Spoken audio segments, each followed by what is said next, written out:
think the first thing I wanted to do when I was diagnosed was to for my kids and siblings to be diagnosed. I mean, when I was diagnosed, my sister was with me, my younger sister, and I can remember them saying, she said, you've got retinitis pigmentosa, and I said, I don't know what you're on about, and you should be rest blind, there's no treatment, no cure.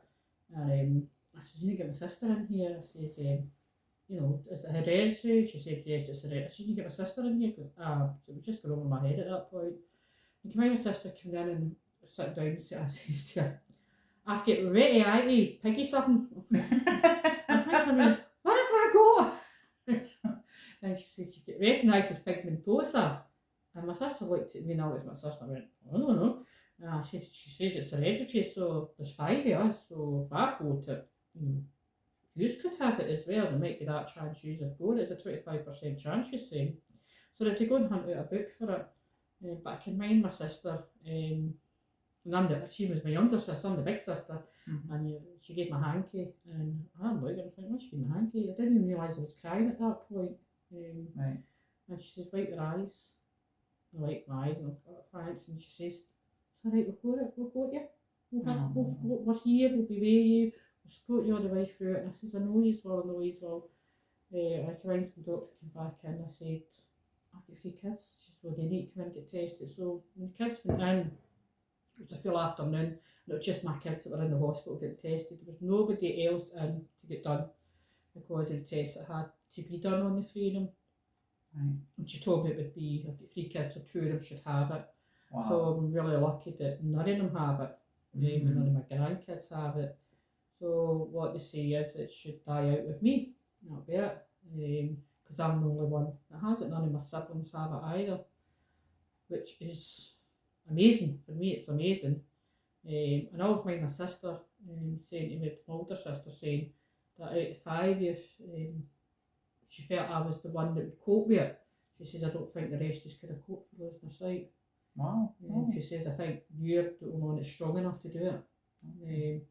And I suppose in a way I'm strong enough, but I'm just glad that none of them have it. So I think, well, I can take it and I can run with this and have RP and lose my sight, because as long as nobody else has it, that's the main thing. But it was hard then trying to work, because I was a night shift worker and that as well, and another job.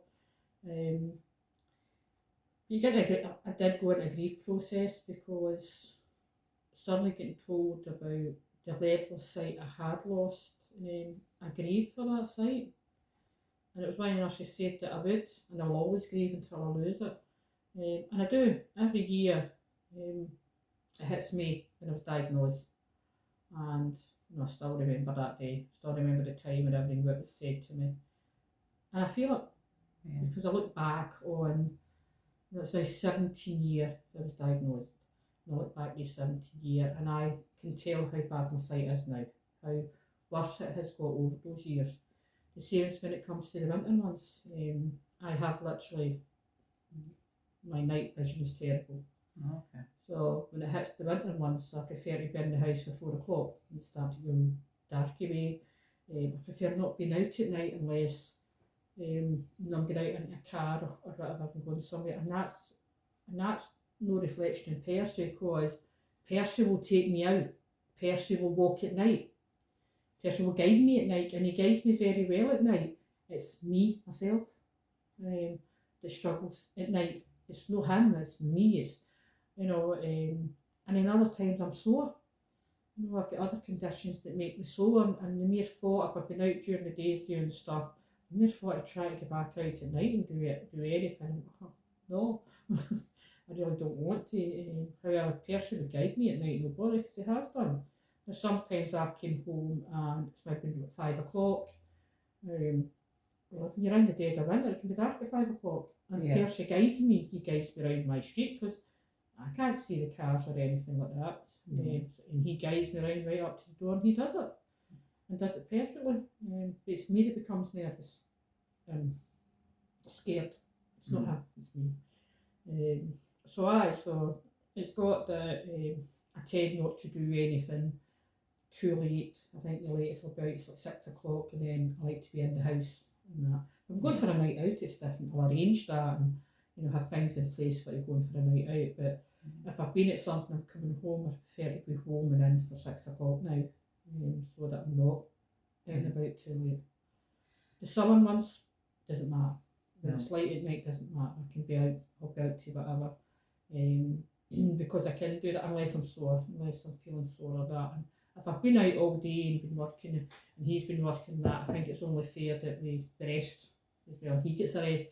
I don't think it's fair to works all day and all night and things like that, Depending on what you're doing, if you go a new area or a new route or whatever with him, he's constantly working, his mind's in overdrive, so it's a lot on him. It's not just the walking, he's got to be aware he has to round about me, he's got to be aware what's coming up for mum, what's in front of us, who's that coming up there, what's that at the side, and what's that noise, and he's got to be aware of every single thing. The same as Quest has to be with you, so it's a lot of work for the dogs that they do.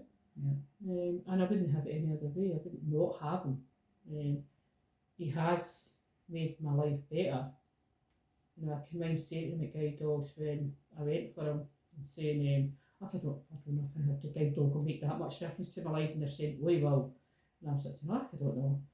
And after I got Percy, it's the 6 months after I got him, I said, I have to apologise.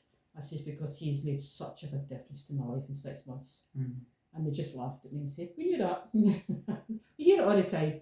I'm like, well, he has, so aye, and you must have felt the same. I was the same. I didn't want to admit that, I needed one, and it was a friend that persuaded me to go. What was it that made you go for a guide dog? Was it your kids, or was it you? The kids, aye. My wee Chucky had died. He was 14 and he was my Wayne, my Chucky. And he was just a wee... Just to be clear, that's a dog. he was just a wee scrawny mutt. He was called... The reason he was called Chucky was because Jonathan, my son, had his speech and that, and he couldn't say... We hadn't really had a name for him because we had his mum, so we had the pups. And Jonathan liked it. He was the only one that loved the same colour as mum, the black and white. And I kept saying, stop chucking that pup about, and kept saying that. So I ended up, he called it Chucky. So the dog ended up with Chucky, or Mep-up. John would call him Mep-up. So he was 14 when he died, and I really missed him. And so did our other dog. And I said, we'll go to Dogs Trust and get a dog. And it was the kid says, Mum, why don't you try for a guide dog again? Because I had tried before, however, I was guiding the guide dog. Well, when I say I was guiding the guide, I wasn't actually guiding a guide dog. I was guiding a man who was taller than me, and they expected me to pat him in the head and tell him he was a good boy. Which was fine until I got down to where the high school came out, and I just couldn't do it. I just buckled every time I had to try and pat this guy, and he'd tell me he was a good dog. But anyway, I was guiding him, so it didn't work. But you do have to do that, and that's so that they can gauge you. Yeah, so they can gauge. I had somebody walking behind me.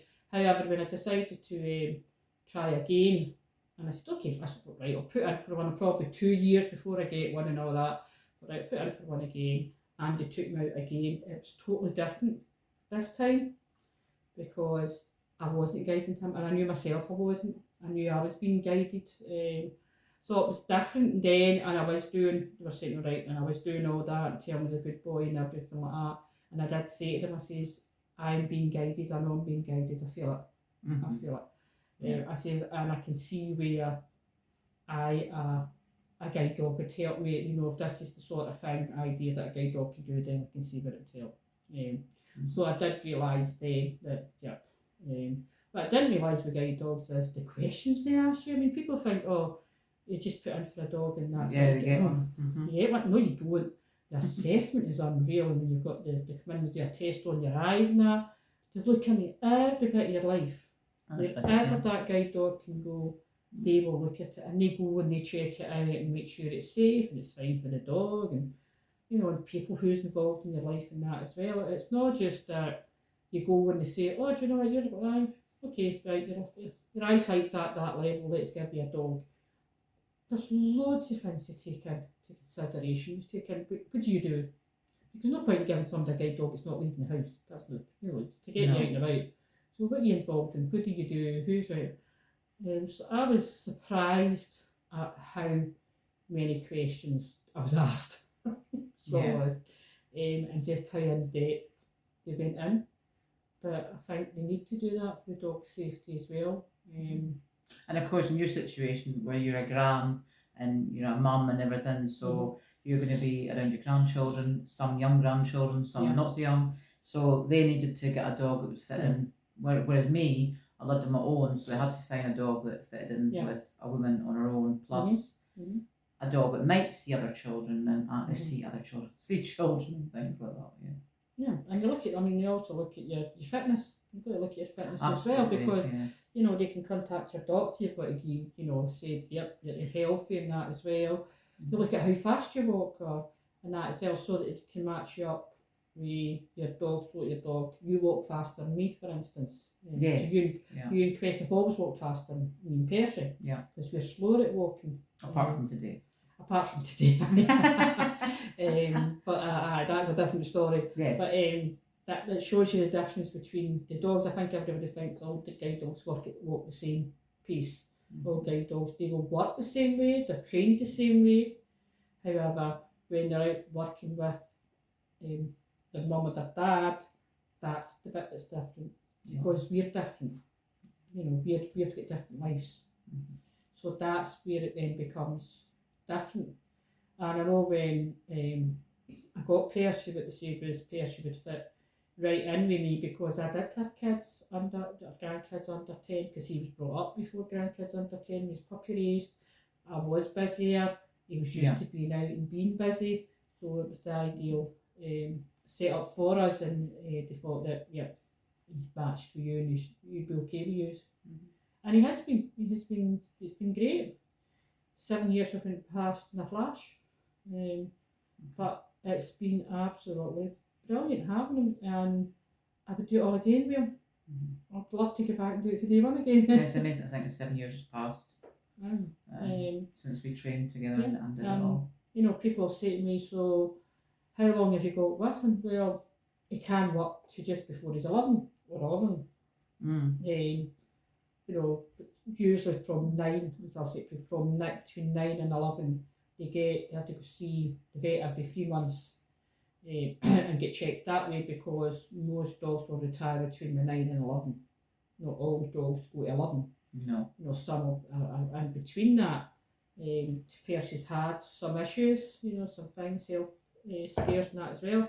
I don't think Percy will work to 11, and I've already spoke to guide dogs and said that, look, I'm being realistic here, that this could be his last year that we're working together, a year and a half. I don't think he'll go to 11. And I'm fine, I'm becoming fine with it now. And I think the reason that is because I'm keeping Percy. That's another thing I get asked, what happens to him?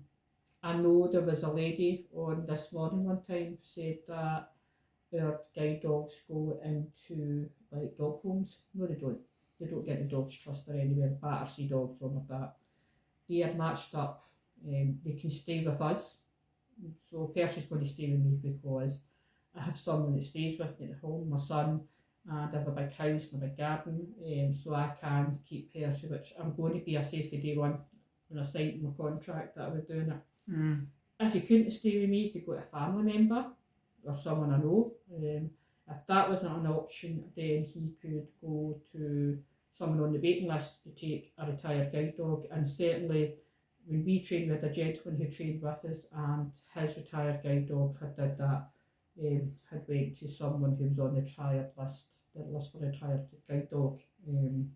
So that's, they do not go into a dog home. No. They're not just abandoned at that. They are, and even the people who take the guide dog on, apart from obviously the owner, like myself, you know, they're vetted, they're checked out. It's not just that you say, oh, this person wants to get a guide dog on and they're given that guide dog. They're also checked out to make sure that it's suitable for the guide dog to go there. So it's not that they're just abandoned. No. There's people, as that lady happened to say This Morning, I'll shout at telly. At that point, you don't know what you're talking about, woman. God's sake, don't say that on national television. No.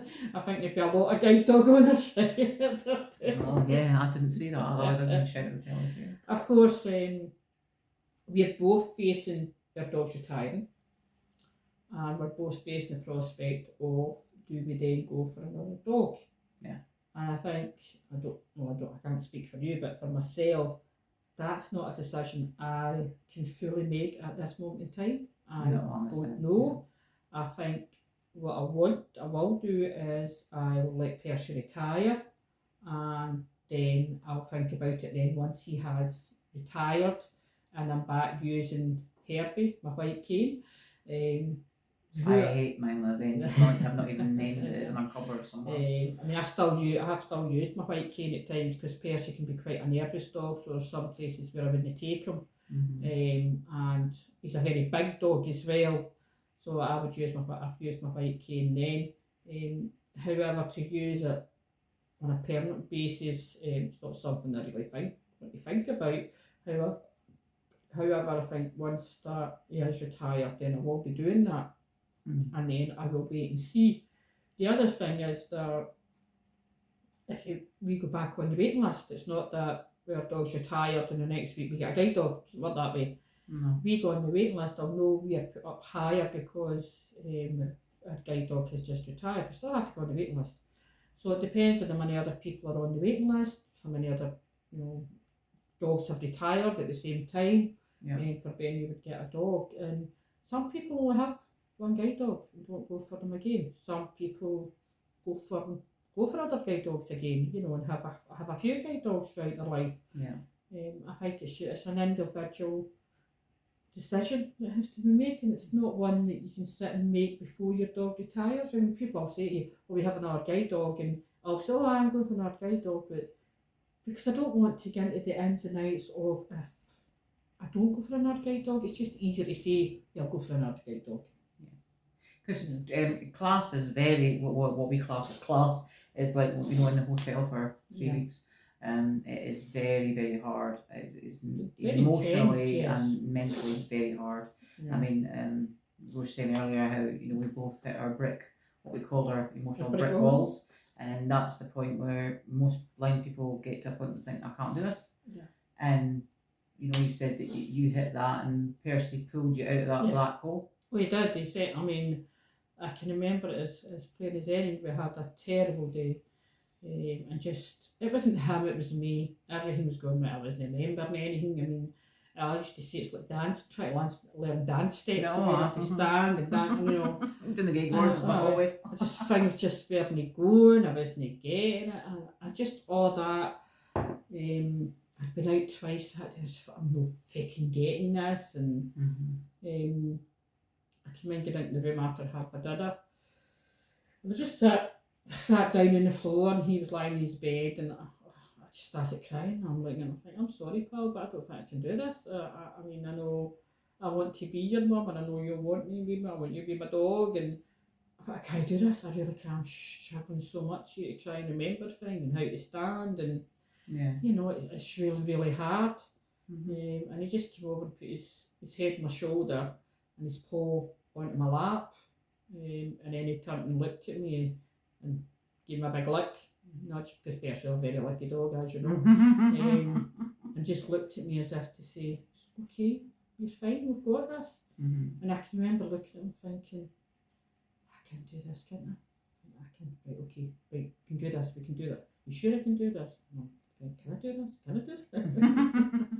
And he just kept staring at me as if never moved his paw, just sat there just staring at me and let me talk it all out. I talked everything out, how I was feeling and how daft I felt and all that as well, and he just let me get it all out of me. And I came in, he was still sitting there, and I looked at him and went, I'm going to do this. That's it. I'm your mum. I promise you. I told you when I got you the first night, I'm going to be your mum. I'm going to be your mum. That's it. We're doing this. We're doing this. That's it. And the next morning I went out. I think I was out first. Yeah, I was out first the next morning, and it was perfect. It was absolutely perfect. I went a new route. It was perfect. And I thought, wow, wait a minute here, maybe I'm getting it. And then I went back out, and from then on, I made some mistakes. Obviously you're going to make mistakes, but it was nothing like these mistakes had been. I think I had to hit that wall for it to turn around and see you can do this. Do you think it helped that the trainer had said to you that I'd hit the same brick wall at the same time? I felt it was so weird that the two of us had. Yeah. And we had dealt with it in our own way. Obviously, I had dealt with it being because I'd seen you that night and I'd seen you going out and you went over to the receipts and that were, and you just looked so down. You did. You looked so down, and I thought, oh my God, what's going on with her? And I thought, no, I'm not going to talk to her. I'm just going to go back to my room because I didn't feel up to talking to anybody either. No. Because I wasn't sure what was going on with me. And just when I went back to my room, that was that. I just thought, I do this. This is what I think I do this. So it was so weird that the 2 years, but then we were able to talk about that. Yeah. Two strangers didn't know each other. Yeah. However, we were able to sit in a room with our guide dogs carrying on and talk about how we felt, which was really good that we could do that. And that was, I think, when we were a support then to each other. Yeah. And that support's remained. And that was before we had cars driving at us and stuff, which was pretty scary. That was before we even had that happening. I'm awfully glad that it was before that, because I think then somebody driving a car at you, we could be like, oh, wait a minute here, no. It's really scary. It's really, but I have to say, I've not had that happen. No, and it came in handy for today, experience today when very many times where stop in the middle of the road. Where that has happened, where a car has came out at me. I think in the 7 years it's happened a couple of times. Apart from the day it's happened a couple of times, and Percy's been perfect. He's just stopped. I've stopped. The cars let us. The cars went past us. We've carried on. Or it's went round. We've moved over and it's went around the back of us or whatever. Depending on other cars being parked and stuff like that. I panic. I'm a bit of a panic. So I think just him keeping me calm. And I can keep. And I can keep him calm. He'll come up to me and he'll nudge me if he thinks I'm senses I'm maybe a wee bit worried or something or getting anxious. He'll nudge me as if I'm here. It's alright. I'm here. I'm still here. And let me know I'm still here. And the same, I'll stop and clap him and say, it's alright, you're okay, you're doing well there. And that as well, because I can sense when he's maybe getting a bit nervous in certain situations where if he comes round about a dog, even if he's out working and the dog's barking, and he hears the dog's barking, he will still walk past that dog and totally ignore it. However, I can sense him get nervous before we're even up there. So once we're away from the dog, then I will stop and tell him he's a good boy, and that's when he'll have a shake and all that as well. Yeah. And then we can carry on. But he does get nervous at dogs barking at him, which is understandable. It depends on what size of fucking dog it is. Where we stay now, he knows all the dogs that's in the street around about us that bark at him. So he knows it's coming up, and I'll say, no, it's fine, just ignore it. So he's fine with it because he knows, oh, right, I'm coming up to this wee yappy thing in here, because usually that's what I'm saying to him, and he just walks on and does his bit. It keeps me safe, and I think that's the thing is that he does keep me safe. Well, I've not been hurt. Yeah, and I think it's raising awareness to the general public. Like today, you were saying how you were approached by a family with young children. If you could talk to them. It was really good because the gran, I think it was, had said to me, excuse me, could we approach your guide dog? And I said, well, if you wait a minute, he's still working at the moment, let me get him into where he's not working, he knows he's not working, then it's fine. I said, just let me get, sort him. So I did, and that was fine, and I said, right, it's okay now, if you want to come over and see him. So they came over and seen him, and the kids came over, and they thought it was great, they were seeing this dog. And then once I started working him again, I said, right, I'm now putting the handle up, so he's going to be working, so I really need you not to touch him. And they were fine with that as well.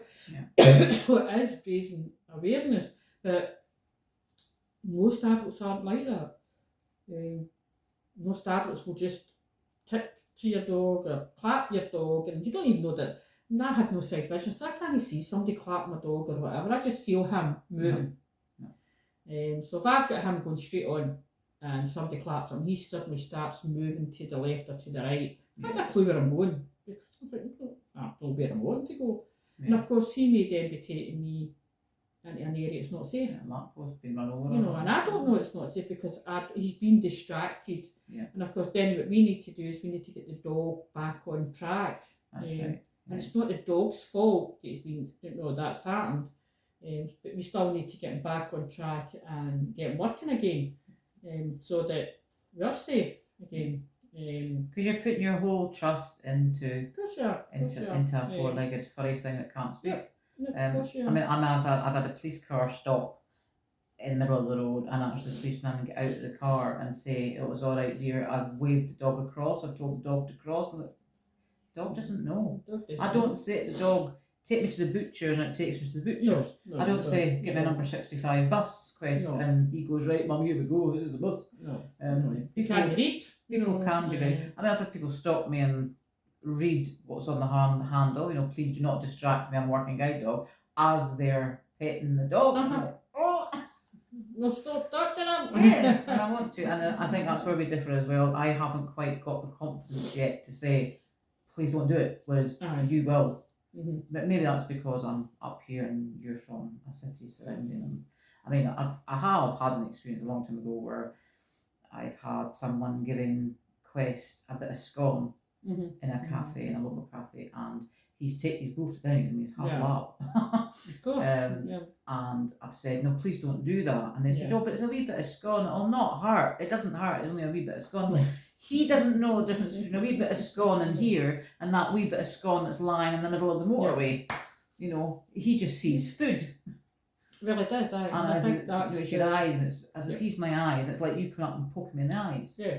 And I didn't think of it like that. I was like, well, think of it in the future. I think the other thing people don't realise is they've got to be a strict weight. And Absolutely. the reason they've got to be a strict weight is because they're working. Because if they're too heavy, then they can't work the same because they're sluggish. The same as if they're too thin, then it could be that they're going to be scavenging then. So they've got to get this ideal weight. And I don't know how many people will say to me, because Percy's is a lab retriever cross, but Percy looks more like a lab, whereas Quest looks more like a retriever. Yeah. And people come up to me and say to me, "Oh, that lab's very thin." And I'm like, "No, this is how a lab should look. A lab shouldn't be fat. Yeah. This is how his back end should look. This is how a lab should actually look. Not the way people have as pet labs." So he's actually ideal the way he is.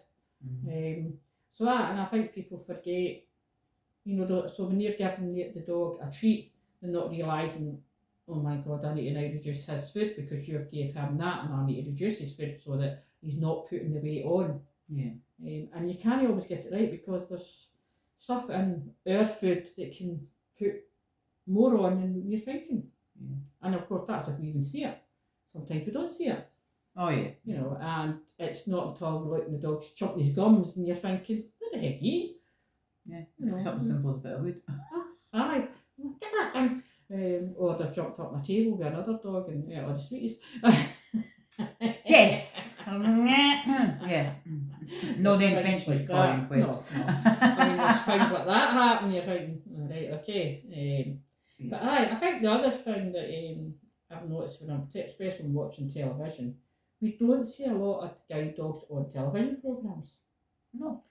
And even if television programmes thought about it and had them where the guide dogs might walk along the street, sitting in a cafe, sitting in a pub, on a bus, people would be more aware of that's a guide dog, right? That's a guide dog. We don't touch a guide dog or whatever. The guide dog's walking. Even having somebody come up and saying to you, having a line or something like that, no, can you just leave the guide dog, please? And but we don't have that. We have other disabilities. We have people in wheelchairs regularly on the television doing things and that. But when it comes to even somebody with a white cane, we really don't feel represented enough when you're losing your sight. I know a few years ago they did have a lady with her guide dog on Coronation Street. Yeah, but it was sort of in the distance, just crossed the road. Yes. And it took me a minute, I had to rewind and go, is that a guide dog? So But is it a bit of a novelty them. when I see them now? I think if it was more incorporated into shows like that where they're in, like, you have them sitting in the pub as an extra. Sitting in a cafe. I don't put that. I would do it. Sitting in a cafe, I would do it. No, things like I'd that. rather the Rovers. Well. But things like that would be brilliant because then it's people would normalise that and see and think, all right, so that's okay, they can't. Because the other thing you get to, a lot of people assume is that your dog can't get in a cafe. Yes, their dogs can't get in cafes. Their dogs can go anywhere because it's against the law it refuses, unless food is being cooked. If food is being cooked, they cannot go in there. However, if you go into a cafe and that cafe cooks food behind the counter, the dog can be in front of the counter. Yeah. You can't be behind the counter. So you can't refuse us. You know, and I've had refusals and things. And the other thing is, I've had where I went to, it was a meeting I was in, and it was my friends actually. One of my friends said to me, "Oh, Percy's here," and I said, "Yeah, Percy's here because he's with me. He's an extension of me. If you want me to be here, he needs to be here." But if somebody comes in and they're allergic to dogs, I said, "Well, you need to sit on the other side of the room. You cannot refuse me. It's against the law to refuse me. That person that's allergic to dogs can go and get an antihistamine. They can sit on the other side of the room. They don't need to sit near me. But you can't refuse me because that's against the law." Yeah. I said, but what if somebody's scared of dogs? I says, well, again, it's the same principle. You cannot refuse me. I can take you to court over that. You refuse me because it's against the law. So the person who comes in, if they're scared of dogs, they sit the other side of the room from me. Mm-hmm. That's it. You can't ask me to leave. No. You cannot ask me to leave. Would you ask somebody in a wheelchair to leave? No, you wouldn't. Would you ask somebody using a cane or you know, walking with a walking stick or a crutch or that to leave? No, you wouldn't. So you cannot ask me. He's an aid for me to get around the right places. The same as that wheelchair, the same as that cane, the same as that crutch. You can't ask me to leave. I say, so, you know, you really got to think on things like that. It doesn't matter if somebody comes in and says allergic to dogs, or somebody comes in and says, you know, they're scared of dogs. That means nothing to me. Not a thing. Even if you get a taxi and they say, I'm allergic to dogs, they have to have a letter from their doctor stating that they have a severe allergy to dogs before they can refuse you. Yeah. They can't just turn around and say, oh, they're scared of dogs. No, I've only had that experience once. I haven't had that. You have. And a situation where I was a bridesmaid for a friend, and she actually stood in her bride's dress at the end of the day at midnight to get me in a taxi, and the fella wasn't going to let me in because the dog. He's like, "Oh, I'll take her, but I'm not taking the dog." And my friend was like, "I think you'll find, mate, that it's illegal for you to refuse my friend. My dog, you know, my friend's dog is not going to touch you. It's not going to attack you. He's tired. He's been on his feet all day. All he wants to do is sleep." And on the way back to the hotel, he did admit to me, because she was like, "Well, I think you should phone your boss." And I'm standing going, "It's all right, it's fine, I'll walk." And she's going, "No, you won't. You're getting a taxi." And I got the taxi, got awful, and Quest just curled up at my feet and was snoring. And the fella was like, "Wow, I didn't think your dog was going to do that." I was like, "Well, he's told you. He's shattered. I'm tired. I would have got my bed so he can sleep anywhere." You know, and that was horrifying to me. I would have rather walked. But good for you having the guts to say no. Well, you know, I have said that, and I have had it where a taxi drew up, and it was for years, and we were in Crieff at the time staying, and we decided we were on a train thing, getting, you know, a business plan we were doing, and had where it was a, you know, that shooting thing, you run about shooting each other. Oh yeah. Paintball sort of thing. I thought, I can't do that. I'll be shot straight away because I can't see it. No. Never mind David Percy. So 3 years decided, no, like, why don't we'll get to Crieff, we'll go down into Crieff. So that's what we did. And when the taxi came, it was, "Oh, you've got a dog." I says, "I've got a working guide dog, yes." Where does he go? I says, "Well, he can get in the boot." "Oh, well," I says, "well, look, he either goes in the boot, he goes in the front seat and you put your airbag off, even if he's lying down below, or he goes in the back seat and I need to push the back seat forward, the front seat forward, so he can get in the back seat with me and my other 2 friends in beside me." I says, "Choice is yours where he goes." And she said, "The boot." I says, "Boot suits me fine." I says, "Because he'll lie down and rest. That's what he'll do." And as soon as we get in, that's exactly what he did.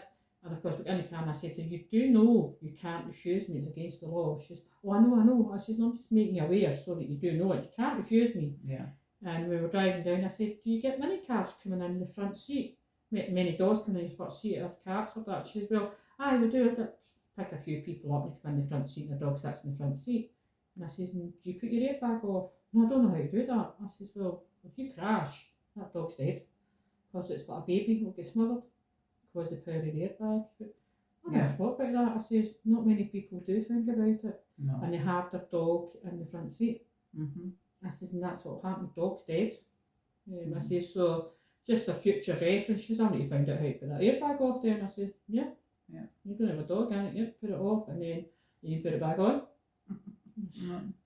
So it's just those sort of things of, where you're trying to be the same as everybody else. That's all we want. We just want to be able to go out there, get into a taxi, get in and have something to eat, go into a pub, go and get our messages, be able to walk up and down a shop without falling over things lying on the bloody floor, baskets here and there, but no, just be like everybody else, like sighted people. I mean, that's one thing that, we will say that we'll say we're blindies, right? You're sighties, you're sighted, we're blind, right? I am proud blind, but that's how I am. That's how I identify myself as. I'm not visually impaired, I'm not partially sighted, I'm blind. I'm registered blind, I'm blind. That's it. That's my level of eyesight. And I accept that now. It took me a long time to accept it.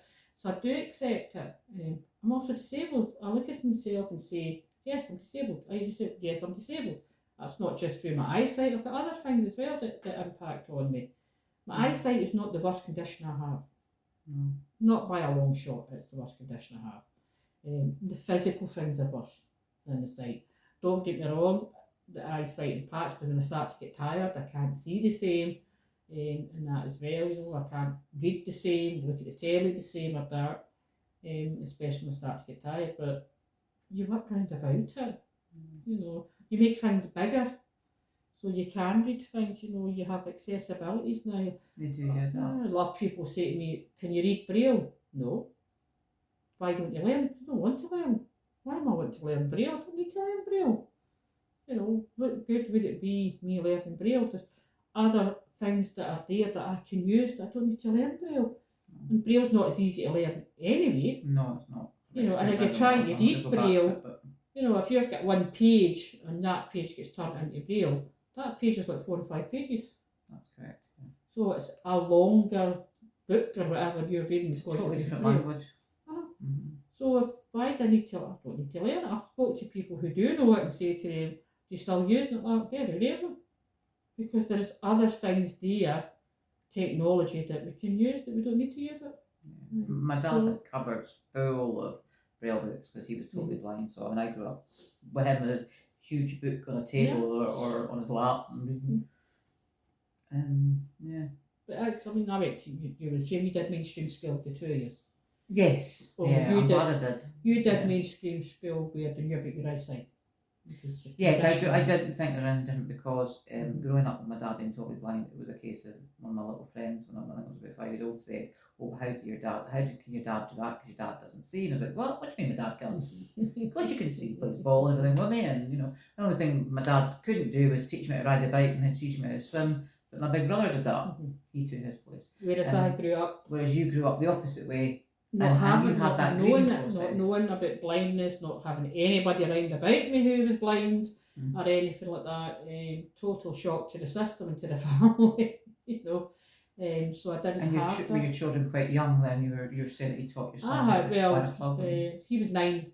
So he was 9, and my eldest daughter had a son of 2, and my granddaughter was just a couple of months old.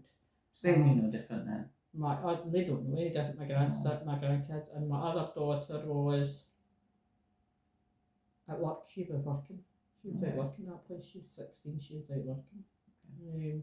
Must have been hard for them, for your son and your daughter that was at home to. I think it was the fact how's this, what does this actually mean for my mum, and I think it's worse. I'd say probably now where they see me struggling more at times and notice my sight loss more than we did then. Although I still take the mickey out of you. Yes, still take the mickey out of me and things like that. They still think it's great I've got an eye that moves by itself. And my son was, amazed that I didn't know this. My eye moves, and I thought, when you say to me first, well, of course my eye moves. All everybody's eyes moves. No, Mum, my eye moves. All right, okay. Moves by its lamp. I don't know. I'm just still looking straight in front of me, doesn't he? I don't feel it. But they did tell my eyes will start to go out of line anyway. That will happen. It's just one of the things that's going to happen. The fact my colours will go. So my colours will go. Who needs colour? You can live in a world without colour, because I know colour. The other thing I get asked is it better to be born blind or to go blind when you're older, because at least you have seen things? Yeah, I mean, I think, and I think I'm glad that I was born with some sight, because I can't imagine how terrifying it must be in a world where you're born totally blind. Yeah. Because when somebody says to you, "Oh, the sky is blue" or "the grass is green," you think, "Well, what is blue and what is green?" I don't know colours. Thankfully, I do, and I've got that image imprinted now in my memory that if somebody says to me when I lose my sight, it's pink or it's purple or it's green, that will register in my brain. So it must be really strange and quite a frightening world being born. So what funny things have you seen with your eyes? Because I know I have seen things that's not been what it's supposed to be. Some very strange things. What is it they say? The things that you see when you not got your gun. I mean, I think one of the funniest ones was I was at the bus stop with my two kids, my girls, and I always know when I've seen something that's no what my brain's sending to me, because they're usually phoning about each other rather than laughing, and I just said to them, "Has somebody wanting me?" And of course they two started laughing. I thought, "Oh no, what have I seen now?" And they said to me, "Mum, you need to walk forward a bit." I said, "What do you mean I need to walk forward?" Son, walk forward a bit. And I'm like, "Is it somebody?" And they're saying, "You really need to walk forward." So I walked further again, and then I looked and I thought, "Oh, further." Anyway, what I thought was a person was the dark green bin, or dark bin anyway, I'm not sure what colour it is. The lid was up, and what I thought was a face was a carrier bag with writing on it. But my brain told me that was a person. That's the image it sent to me, and that's how I thought it was a person. The same as I've seen trees and thought trees have been people, thought stumps of wood's been dogs and things like this. I've not had that, I must admit. I have went to lock up shops with the dummy, because I went to take my friend Aaron, who wasn't there, and I've took the dummy's Aaron. That was embarrassing, eh? Oh God, I did laugh about it, but yeah. I can mind one of my friends saying that they have never laughed as much in a night out if I lost my sight. Alright, oh well. Because it is, and they'll say that you never, I mean, we never knew what was going to happen with it anyway, but we never know what you're going to see. But I'm the one that goes out, and I'm the one that I'm mind mapping everywhere, so I'm remembering everywhere we go so I can get us back. That'll come in very handy in the next week or so. Which is very weird that I do that. Yeah. And I can mind, because I do it. I've always something I've always done. Never thought about it. Yeah. Mine in a shopping centre with my son. We walked up the shopping centre, and I had to stop, and I says to him, "Something's not right." He's like, "What is it?" I says, "It's not right. What I'm seeing is not right." And he's like, "It's all right, Mum, just calm down." I said, "No, I can't. It's not right." So I don't know what you're meaning. Everything's the same. I'm like, "No, it's not. It's not the same." And I said, "Just let me stand and look around and see what it is. There's just something not right." And I just took that and looked around, and it was a shop on the corner where it had moved 2 shops up. Alright. But I was used to that shop being in that corner. So because it had been there, it was a different shop there, and that shop had moved. It totally through me, because I'm thinking, this isn't I'm walking the wrong way. Yeah. I'm not walking the right way. And it wasn't until I said that to my son, and he's like, "Right," I said, "Just let me get that in my head." So once I had it in my head, I'm like, "Right, got it, that's it, it's fine, I'm okay." And I was fine after that. And he says, "Oh my God, I didn't realise that would throw you as much." I said, "Because I'm relying on, I can't really read names or see names. I'm relying on things that I maybe see in a shop, how a shop is, how it's set out and things like colour of the signs and things like that." So of course, when you see something that's different, you think, "Oh, wait a minute here, that I'm not coming the right way, I'm coming an opposite way," or something like that. And I say, so it can throw you. I say, it's just that sensory overload at that moment in time. You just stops you in your tracks and you think, oh, wait a minute. So when we go out, I'm the one that mind maps and I'm the one that takes us back to get the train and everything like that. And Yeah. I know that, I mean, we have always had a mad carry on when we're out, especially in Glasgow, if we're out. And you never know what's going to happen here in the city. Here in the city. It's just one of the things you get in the city, you think, oh God. But I have been lucky that it's always been that we always make sure we all get home. Yeah. You know, we all get in together, we all come back home together, the same train. You know, we go off the train, we make sure how we're getting home and all that as well, so that we're all home. Especially me, they'll always make sure you get home safely as well. And sometimes they've even forgot about me because I would be out in Glasgow and I didn't know about the site about Glasgow, thought about the place and whatever, I didn't know about the site. And even after that, I didn't always use a white cane. No, so I'd be out and not using a white cane and walking about and just